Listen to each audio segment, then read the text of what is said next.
Why am I single? God, why am I single? Let's go.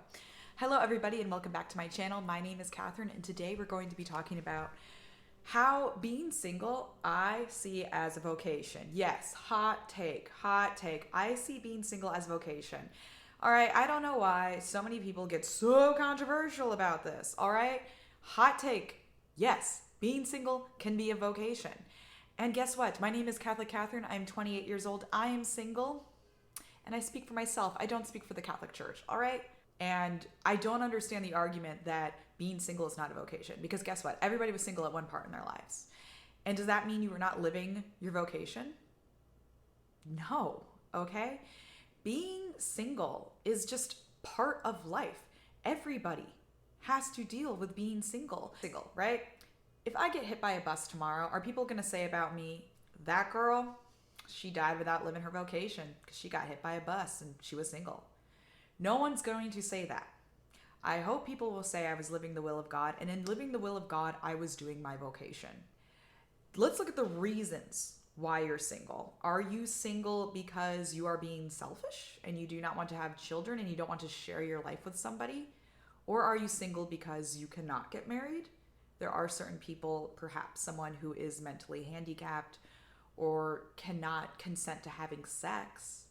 Is that person not living their vocation? Does that person have less meaning in life because they don't have a vocation to marriage?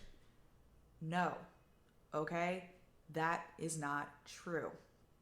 Every single human being has purpose, has meaning, and is deserving of love. Every single person, no matter what their vocation is. Your vocation is not something that gets turned on later in life. It's not like if you're going to be a priest, your vocation doesn't get turned on until years and years later when you finish seminary and you get your vows and everything and you're a priest. That's not true. You have the opportunity to live out your vocation every single day.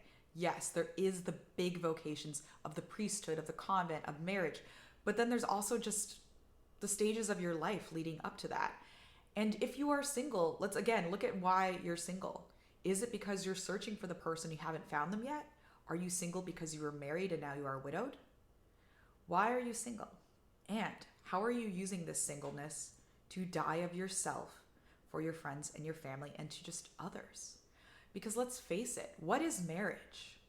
Marriage is dying of yourself for your spouse and your children to get into heaven. And if you are called to marriage, that does not automatically mean that you will have children. Children are gifts, okay? So I don't understand, because not everyone who gets married gets to have children. That's just not how it works. So are they, married couples who are not able to have children, living less of a vocation than if the couples who do have children? No, their vocation is just different. Human beings are all different. I just don't understand why people get so worked up about this subject. As a single person, I look to fill my time. I know I don't always do this, all right? If my friends are watching this, they might be like, she doesn't always do that, but I am trying. I am trying to fill my time as a single person, time that I theoretically would spend with my children or with my family. I spend on making these YouTube videos. I spend on volunteering at my church and educating myself on my Catholic faith so that I am better able to go out and defend my faith when I am called to defend it by people who find out I'm religious and then they come at me and I don't have answers for them. How are you spending your time as a single person?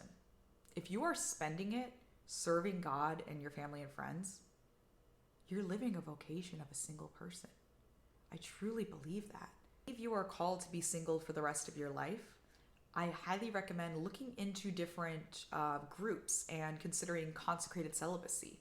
I have quite a few friends actually who are consecrated in their celibacy, and they live in a community. It's that Shalom community that I went to Israel with. I've become very familiar with that community, and it's very beautiful that my friends who are taking vows of celibacy, I'm able to reach out to them anytime, and I know they will take my call because they do not have children or spouses or anything like that. They have time to sit with me, to pray with me, to do all these wonderful, it's beautiful that their vocation to singleness can help out someone like me or help out someone else.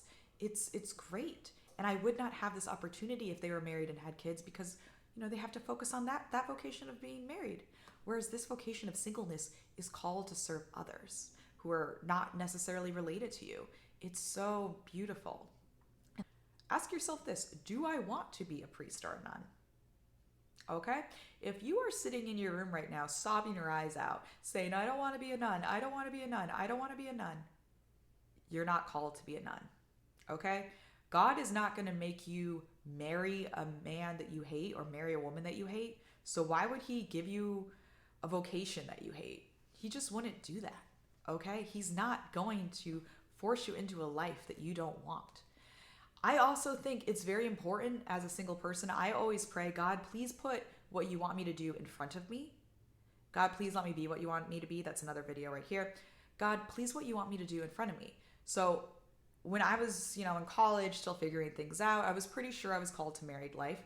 But I said, God, if you want me to be a nun, please have a nun invite me on a come and see. If you're not familiar what a come and see is, it's usually when women go and live in a convent for maybe a week or a few days, and they kind of practice what it would be like to be a nun, and you kind of get a feel for that sort of life.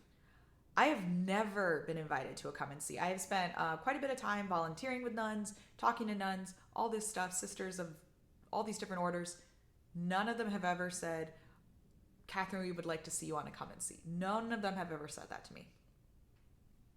I don't think I'm called to that, because I think one of them would have invited me by now, because I've been asking God, if you want me to do something, I'll do it, but I haven't been invited. Part of me thinks like maybe it would be good to go just so I like get a feel for that, but I would like to be invited. Just like I want to be asked out on a date by a guy, I would like to be invited by the sisters. It's just like dating. A very good advice that someone gave to me: when you are searching for your vocation, whether it be for marriage or what have you, please try and remain humble. Okay? You don't have all the answers. I know I come on here and I talk about dating a lot and all that fun stuff, but I don't have all the answers. And even if I was married, I wouldn't have all the answers either, because everybody's different. So just accept with some humility, you don't know what the future holds, and be humble enough to just to say, you know what? I don't know what the future holds, God, but I trust in you, Jesus. I trust in you.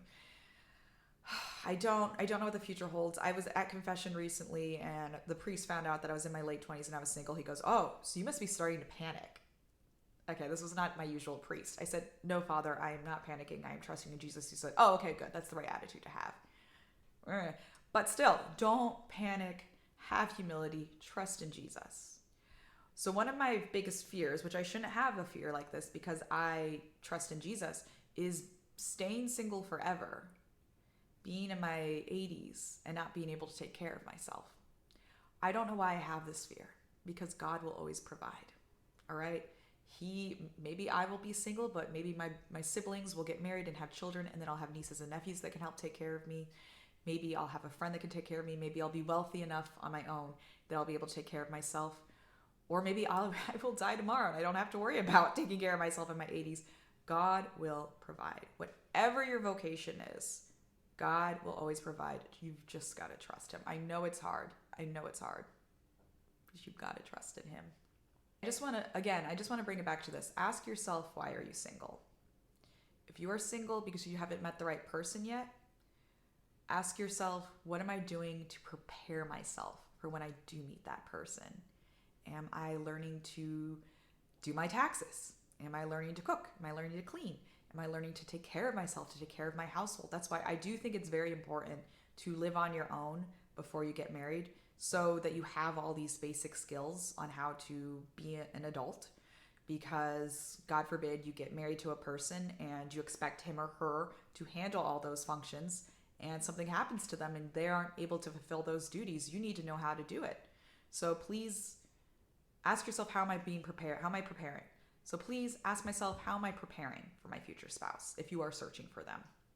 And how am I filling my days in ways to serve the Lord and my friends that I would not be able to do if I was married? Because I think that's very important, to keep serving your friends and family, because I want to die of myself for my friends and family and people I don't even know, to serve the Lord, because I want everyone to get into heaven. And I'll get a little emotional about this, but I truly believe I have some friends who are either far from the church or they are not Catholic. And if they don't make it to heaven, and I'm in heaven, I will cry in paradise because my friends aren't there.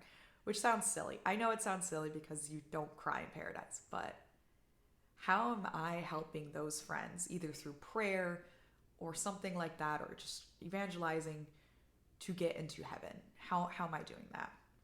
This is why I think it's extremely important as single people that we look up our spiritual gifts.